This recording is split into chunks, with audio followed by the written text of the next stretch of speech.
Queria agradecer o querido amigo Raul, amigo de muitos anos.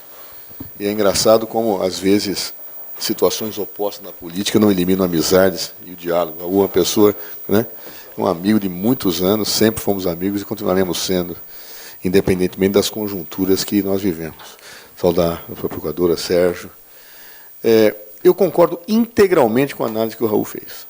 Por isso eu quero fazer uma reflexão um pouco pontuada em questões que ele já disse, até para problematizar e tentar dizer como é que a gente pode pensar soluções para certas situações. Primeiro, a observação que a Raul fez relativamente à incapacidade da União de poder definir política e segurança pública é rigorosamente correta. Se vocês olharem a Constituição de 1988, como disse o Raul, as competências de segurança pública são restritíssimas. Eu tenho a Polícia Federal, a Polícia Rodoviária Federal, e, excepcionalmente em região de fronteiras, a possibilidade das Forças Armadas atuarem. Tirando isso, só as operações de garantia de lei e ordem, a GLO, quando o sistema de segurança pública não funciona. Tá? Mais nada. Então, portanto, o que hoje você pode fazer é uma mera situação de indução de políticas. É isso que o governo federal pode fazer. Indução de políticas. E indução de políticas num sistema federativo adverso, em que a maior parte das competências de segurança pública são estaduais, as relações políticas inibem induções, e, como bem disse o Raul, não permitem sequer que o governo federal tenha informações. Então, como eu induzo política se eu não tenho informação de onde acontece o crime? Eu reconheço que, quando eu era deputado, Raul, eu não tinha essa dimensão. E o maior susto que eu tomei quando eu percebi que os dados que o Ministério da Justiça trabalhava sobre criminalidade vinham do sistema SUS.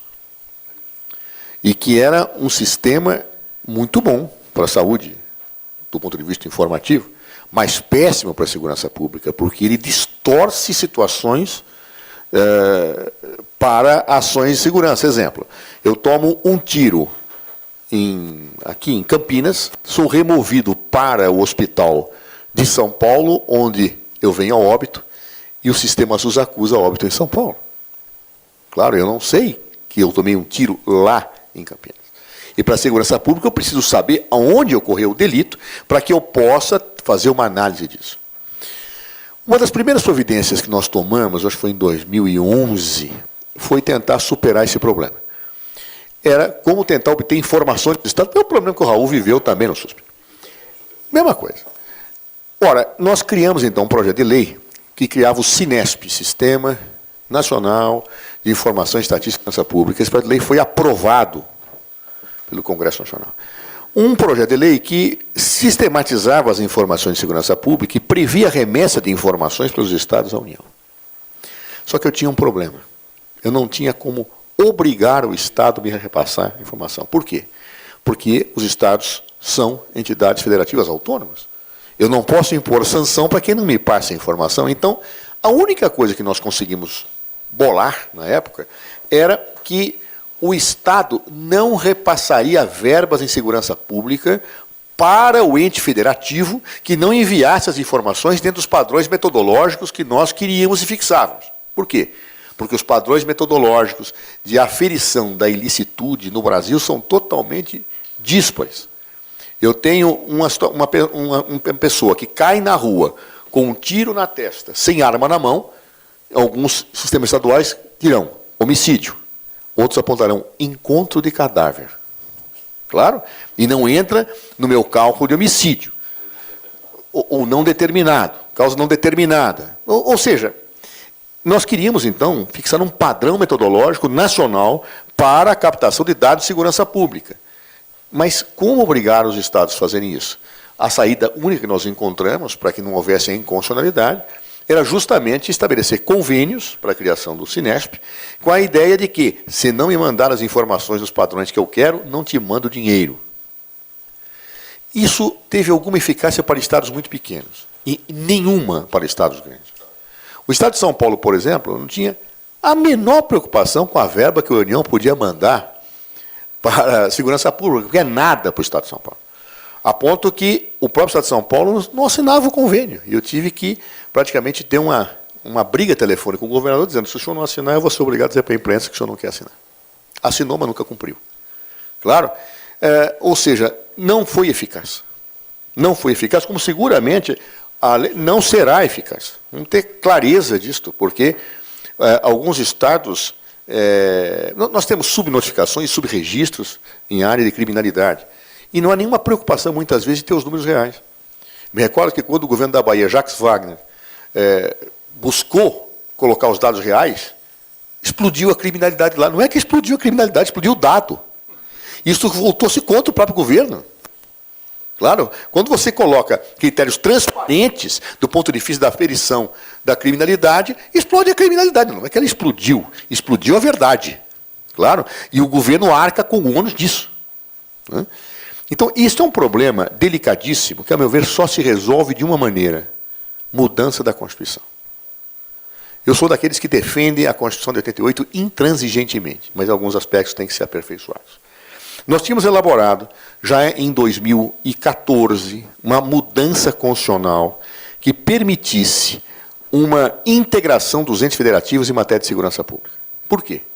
Porque hoje, pelo artigo 22 da Constituição, a União pode legislar sobre direito penal, pode legislar sobre processo penal, mas não pode estabelecer regras de segurança quando elas dizem respeito à vida administrativa, porque os entes federativos são autônomos na perspectiva federativa, na parte administrativa. Então, o que nós tínhamos feito? A nossa proposta era estabelecer uma mudança constitucional que colocasse a atividade de segurança pública como uma atividade concorrente entre União, Estado, Distrito Federal e municípios. Os quatro tinham que desenvolver.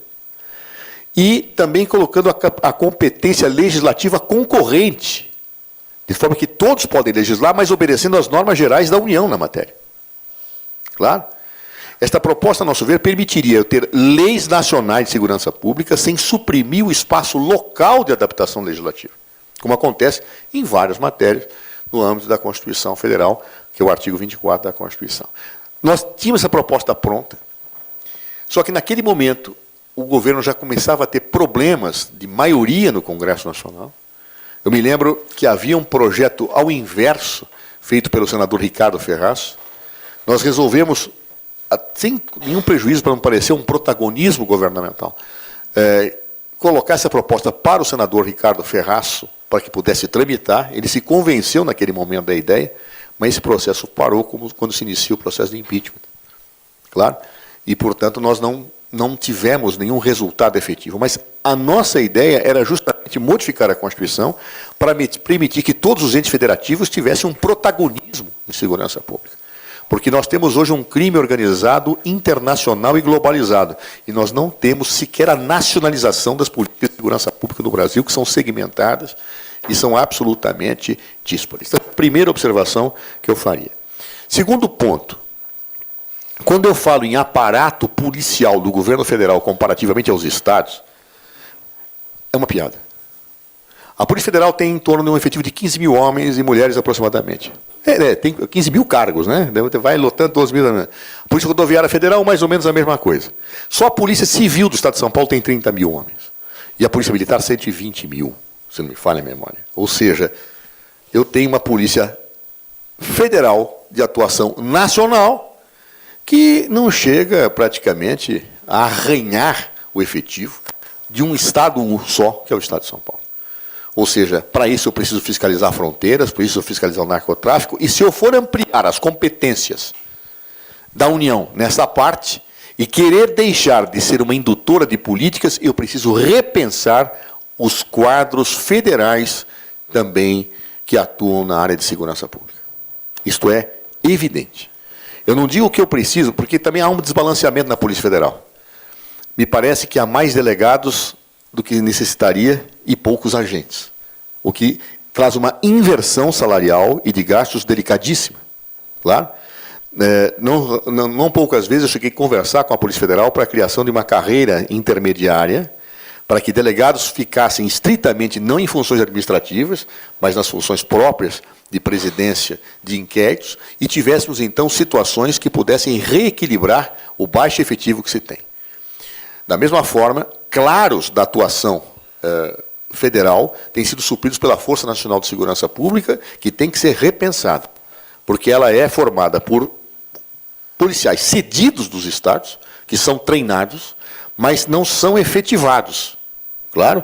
Então, a definição das nossas fronteiras, com a criação de uma guarda de fronteiras específicas e que possam assumir certas situações interventivas que não chegam a ser necessárias enquanto mobilização das Forças Armadas, me parece importante. Há que se repensar os efetivos de segurança pública do governo federal. Claro, nós vivemos há anos numa certa inércia, e uma inércia que decorre justamente do problema central, que é a Constituição não permitir que você faça certas coisas, a não ser aquelas que estão especificadas naquele contexto. Por isso que eu tinha como alteração da Constituição como um ponto central para o segundo mandato de Dilma Rousseff. Claro que acabou não acontecendo, então, obviamente, as coisas pararam aí.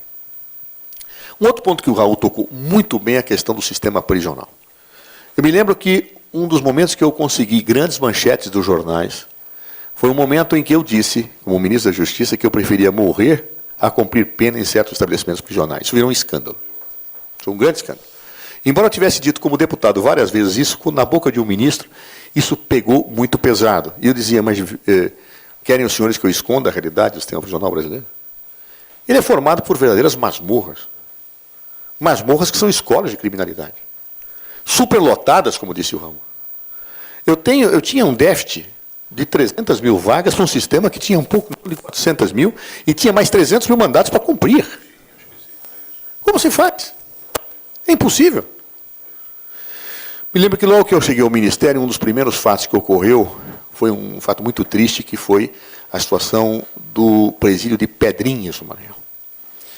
E eu fui até o Maranhão, na época era a governadora Rosiane Sarney, e me parecia impossível que aquela situação ficasse do jeito que está. Nós precisávamos construir presídios, embora a minha prioridade no Ministério não era construir unidade prisional, mas era necessário construir.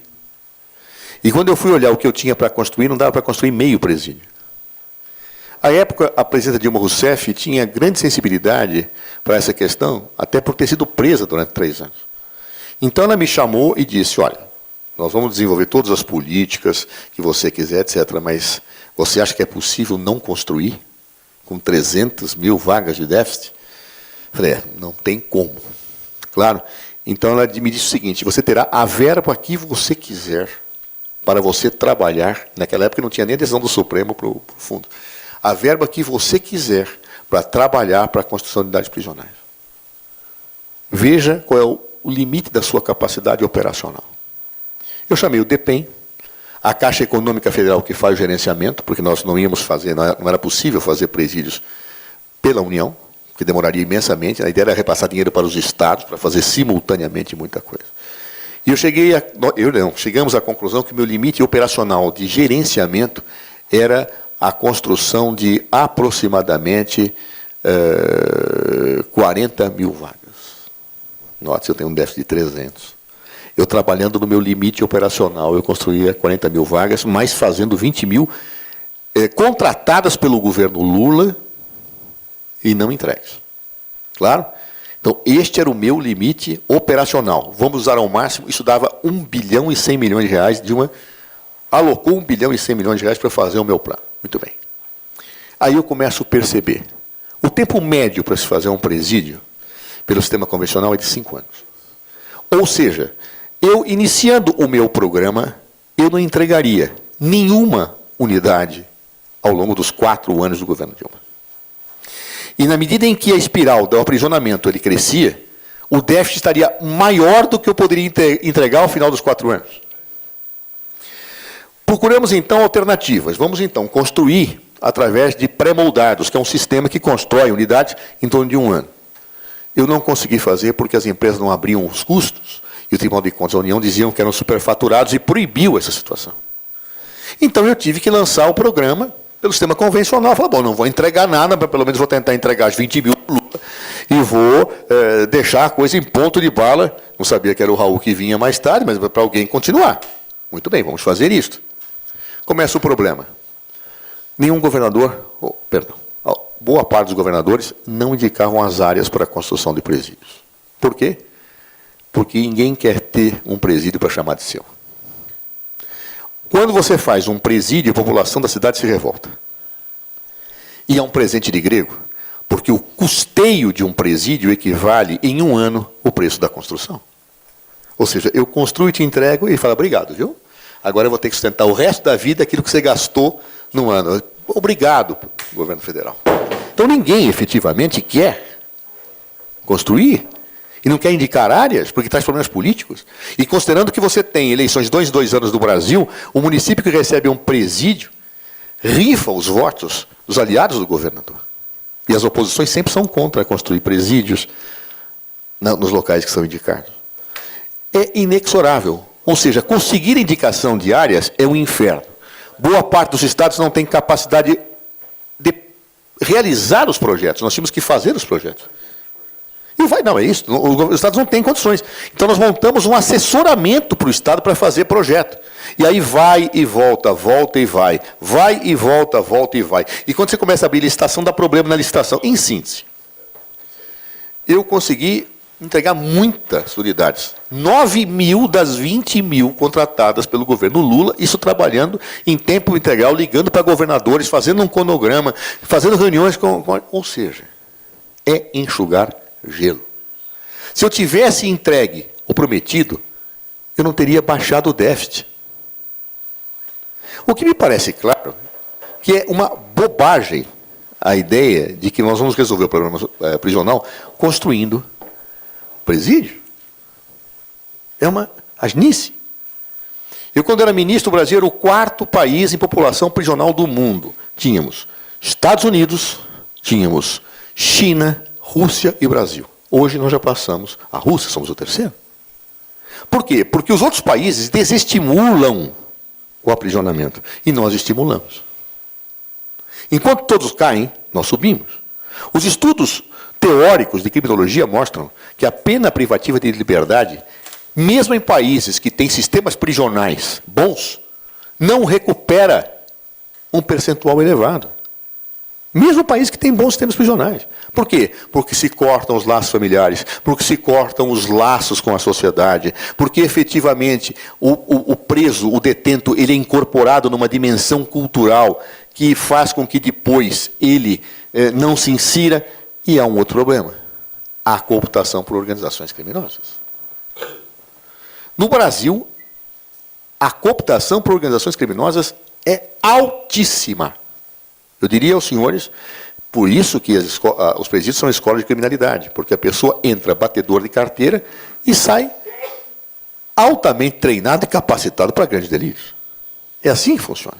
Quando a pessoa chega, ela tem das duas alternativas, uma. Ou será violado na sua integridade física, ou entra para a organização. Ela entra para a organização, que vai protegê-lo lá dentro, que vai proteger a sua família lá fora, mas vai pagar um preço por isso. Aliás, basta estudar a origem das principais organizações criminosas brasileiras, dentre as quais o PCC, e nós veremos que a sua origem é decorrente dos maus tratos em presídios. As organizações se formaram dentro de presídios para reagir às más condições carcerárias. Portanto, como disse o Raul, eu fiz o caminho inverso de raciocínio, boa parte da violência no Brasil tem a ver com o sistema prisional. E nós não falamos disso. Aliás, seguimos o caminho inverso. Porque falamos, aumenta a pena, prende, aumenta a pena, prende. O próprio pacote anticrime do governo federal me parece que segue exatamente o caminho inverso, que me parece correto. Por que nós temos que fazer? Prender só em casos estritamente necessários. E buscar outras formas de pena, justamente que permitam você sancionar o delito de maneira eficaz, mas propiciando a reinserção e não cortando a possibilidade de reinserção, nem alimentando as organizações criminosas. Ou seja, em geral, a resposta mais fácil é sempre elevar a pena. Não que eu não ache que em certos casos eu posso ter uma calibração de pena diferente. Pode, eu acho que deve. O sistema brasileiro penal ele é totalmente calibrado. Eu tenho penas muito altas para delitos que não deviam ter tanto, e o inverso. É fato, eu tenho que fazer uma calibração sistêmica. Agora, não é resposta para a criminalidade a elevação da pena. Isso é um erro. Isso é uma bobagem. Claro? Toda vez que eu vejo isso, eu me lembro do livro da Barbara Tuchman, Na Marcha da Insensatez. Nós temos informações que vamos fazer besteira e fazemos. O sistema prisional é isto. Toda informação, toda análise, toda teoria diz que não é assim. E nós prosseguimos. Claro? Outro ponto que me parece importante de ser analisado. A questão da corrupção e do crime organizado, que é o tema que foi colocado. Corrupção e crime organizado têm uma intrínseca ligação. Eu ousaria dizer que não há crime organizado sem corrupção. Claro, sem que autoridades estatais sejam corrompidas. São vários comunicantes. E aí eu posso falar da situação de organizações criminosas que atuam em várias áreas. Não há organização criminosa que mexa com narcotráfico se não houver corrupção do Estado. Não há organização criminosa que fale do contrabando de armas ou do tráfico de pessoas se não houver corrupção do Estado. Não há, portanto, crime organizado que não floresça a partir de uma relação intrínseca com a corrupção. Prova curiosa disto está que, quando eu era ministro da Justiça, nós tínhamos uma tarefa que o ministro ele é o chefe da Polícia Federal, como disse o Raul, entre aspas. E é curioso, porque as pessoas nos cobram muito essas aspas. Né? Mas como que você permitiu aquele abuso da Polícia Federal? Jesus tem mandado judicial. Eu posso achar que o mandado judicial é abusivo, mas eu não posso punir um policial porque cumpriu o mandado judicial. Mesmo que eu ache um abuso que o juiz decidiu, que o promotor decidiu, que o delegado pediu. Se eu tenho autorização judicial, não há infração disciplinar. E isso você ouviu seguramente muitas vezes. E eu me lembro do Raul, meu querido amigo, um dia me ligando e falou assim, gente, como é que você fazia? Eu falei, fazia o quê? Para evitar essas críticas todas de que eu não controlo a Polícia Federal, eu disse, Raul, por que você diz isso? Ele falou, porque dizem que você controlava. Eu falava, eu apanhei. Apanhei meses a fio da direita, da esquerda, do centro, de baixo, de cima, justamente porque diziam, você usa a Polícia Federal ou você não controla a Polícia Federal. Eu digo, decidam-se as duas coisas, eu não consigo fazer simultaneamente. Né? Ou eu controlo ou não controlo, ou utilizo ou não utilizo. Mas seja como for, o ministro da Justiça, ele tem essa característica. Mas ele pode dar prioridades. Ele define horizontes. Claro. Ele não pode interferir naquele inquérito. Ele não pode, a não ser que exista uma ilegalidade de uma autoridade policial, não de juiz ou de promotor, ele pode abrir uma sindicância, ele pode abrir um inquérito, mas ele fixa diretriz. E a diretriz que eu fixei com o ministro era combate ao narcotráfico. Vejam, combate ao narcotráfico e ao tráfico de armas. Eram as duas coisas. Esboçamos um plano de fronteiras, que é outro inferno. Fronteira é um inferno. Todo mundo fala, vocês não cuidam das fronteiras. Senhores, nós temos 16 mil quilômetros de fronteira terrestre, 8 mil quilômetros de fronteira marítima. Se eu colocar o exército de braços dados na fronteira, eu não chego a lugar nenhum com todo o efetivo. E ainda corre o risco de passarem por baixo das pernas dos soldados. Ou seja, a única coisa que pode permitir, e não é muro, né, muros trampianos que fazem essas... eu tenho floresta, eu tenho rios, eu tenho cidades como Foz do Iguaçu, é totalmente disparo. Então, além de algumas intervenções, eu tenho que ter trabalho de inteligência policial. A única forma de controlar as fronteiras é a inteligência. Claro, e tecnologia. São as duas coisas que nós temos que fazer, não existe outra receita. Bem, tudo isto, para mim, fez traçar um horizonte. Combater a violência é combater o crime organizado. Muito bem, vamos fazer isto. Fizemos. Onde você caiu? Doleiros. É isto. Doleiros. Porque parece claro que quando você combate o crime organizado, eu tenho que combater em várias frentes, inclusive no financiamento das organizações criminosas. E para chegar a isso, eu tenho que ver os braços financeiros. Para chegar aos braços financeiros, eu vejo como lavam. Para chegar como lavam, eu chego onde? Doleiros. Eu caí no mundo da política. Por quê? Porque o crime organizado ele envolve vasos comunicantes. E aí, o combate ao colarinho branco, às vezes ele é muito mais fácil e dá muito mais glamour e luzes às autoridades do que efetivamente o combate ao narcotráfico e o combate ao tráfico de armas. Então aí você cai na terrível tentação das luzes da ribalta. E você, ao invés de enfrentar o crime organizado como um todo, muitas vezes você sofre derivativos, pressionados até pela sociedade por razões legítimas, eu entendo. Mas você abandona um lado da cama para cobrir-se do outro. E isto, efetivamente, acaba sendo um gravíssimo problema. Porque acredito eu que o enfrentamento do crime organizado deve ser como um todo. E combater o crime organizado significa o quê? Significa um conjunto de situações mais medidas preventivas. Muito tem se falado da corrupção do mundo político, é verdade. E uma das principais medidas a serem tomadas é a reforma política. Isso não é desculpa. Muitas vezes, quando eu falo disso, se fala isso é desculpa. Não é desculpa. A porta de entrada da corrupção política no Brasil e da geração de crime organizado na política, que faz vasos comunicantes com outras organizações criminosas, é o sistema eleitoral. Na minha vida pública, eu vi muitas pessoas chegarem ingênuas e saírem mesmo de organização criminosa por terem um mandato. Assisti isso muitas vezes. Claro? E para mim me parece claro que tudo começa com o financiamento das eleições.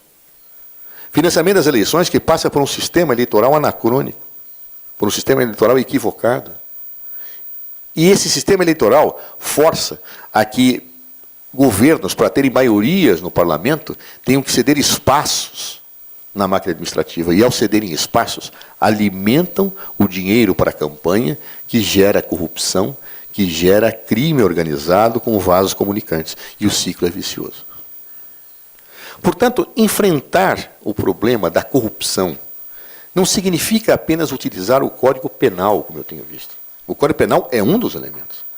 Mas significa ter um aparelho de persecução eficiente, significa ter transparência, significa ter enfrentamento cultural, inclusive, num país em que as práticas republicanas são muito boas para serem cobradas dos inimigos e não dos amigos.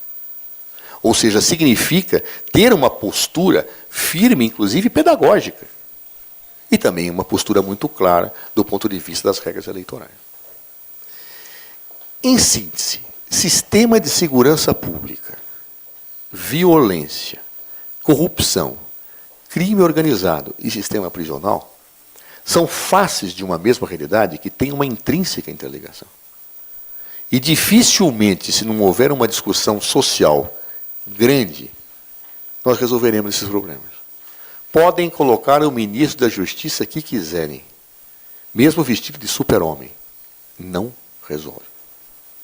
A sociedade tem que ter claro que esse é um tema que tem que ser discutido com coragem e aberto, a começar do sistema prisional, passando pela reforma política, passando por ingredientes que envolvem o enfrentamento do crime organizado, passando por uma outra questão que me permitem dizer, eu esqueci de falar, e Raul também não tocou, que é o desarmamento. Os números mostram claramente, quando você tem o desarmamento, nós fazíamos a campanha do desarmamento, Raul era um grande colaborador disso, na minha época, e depois foi um grande mentor desse processo, reduz a criminalidade. Quando você desarma, cai a criminalidade, porque arma, ao contrário do que se vende, não é instrumento de defesa, é instrumento de ataque. E, portanto, políticas de desarmamento atingem a violência. Elas acabam refletindo nos resultados. E, por fim, quero dizer uma experiência que eu tive e que, de certa forma, me faz ver o atual plano lançado pelo governo federal como um plano que não é de todo ruim, não. Não é ruim, não. Não achei ruim, não. Achei tímido. Isso que nós fizemos, exatamente. É um plano muito parecido com o que nós íamos lançar em 2015. E não lançamos porque o governo caiu antes. Ele é mais tímido. E não envolve tanta dimensão multidisciplinar como nós tínhamos feito. Inclusive com a participação do Fórum de Segurança Pública. Tal. Como é que era a questão? Nós desenvolvemos um projeto piloto em Alagoas. Claro, por que Alagoas? Alagoas foi escolhido porque era o estado mais violento no Brasil em 2012. Em 2011, 2012. O governador Teotônio Vilela, do PSDB. Eu achei muito interessante começar por um estado governado pelo PSDB para que eu não fosse acusado de beneficiamento não republicano. E eu tinha um dado objetivo, Alagoas era o estado de maior número de homicídios no Brasil. Eu queria fazer um laboratório de boas práticas, para que eu pudesse estendê-lo para o Brasil. Porque eu também tinha muitas dúvidas do que poderia ser feito nesta matéria, enquanto se mudava a Constituição, enquanto poderia se fazer outras mudanças. Esse programa chamou o Brasil Mais Seguro.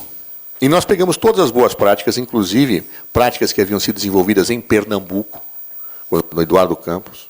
Claro que você lembra do programa muito interessante que foi desenvolvido lá, embora depois tenha degringolado muito, Pacto pela Vida.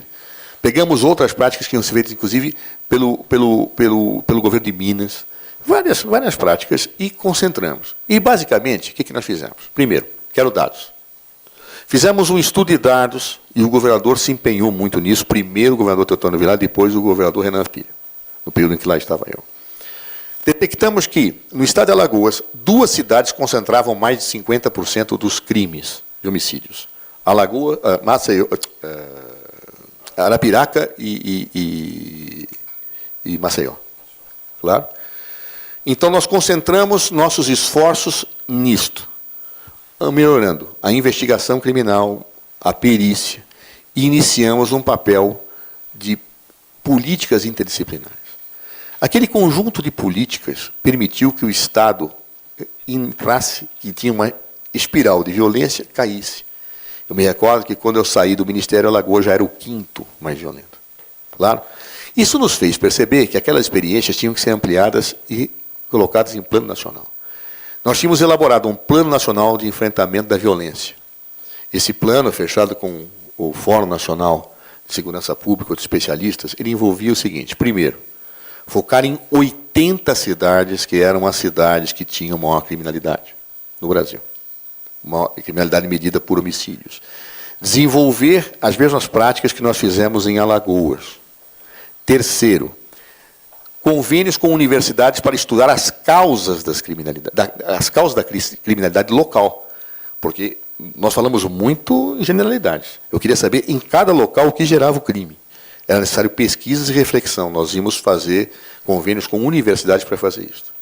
E fazer políticas de enfrentamento das manchas de violência a partir de políticas sociais integradas entre União, Estados e municípios. Ou seja, os programas municipais, estaduais e federais seriam concentrados naquelas manchas com o objetivo de atacar a criminalidade a partir do estudo das causas e dos métodos policiais de polícia preventiva, de ampliação de leitos hospitalares para dependentes químicos, todo um conjunto de situações. Esse plano não saiu do papel também porque o governo caiu. Claro?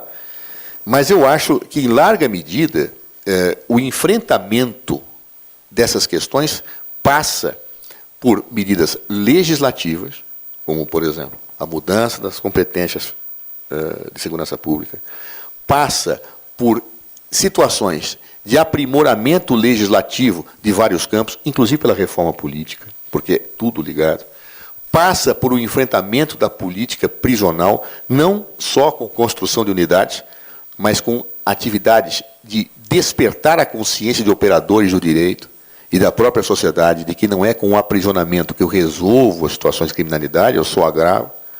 Passa, em síntese, por uma situação de enfrentamento interdisciplinar dos delitos e das suas causas, a partir de estudos e de informações metodologicamente captadas que permitiriam, em tempo real, ao governo federal, aos governos estaduais e aos governos municipais traçar planos comuns de enfrentamento de crimes.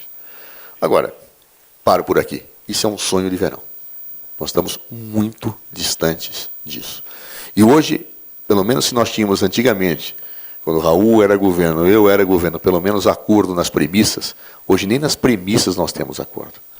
Hoje no governo se defende o armamento, hoje no governo se defende o aprisionamento, hoje o governo propõe elevação de penas como combate à criminalidade. Premissas que, me parece, vão na contramão daquilo tudo que eu aprendi a ver e a estudar no período de ministro da Justiça. Portanto, eu vejo aquilo que nós pensamos ainda como um grande sonho de verão, até que essa realidade, em algum momento, seja alterada do ponto de vista político e da sensibilidade social para todas essas questões. Basicamente é isso.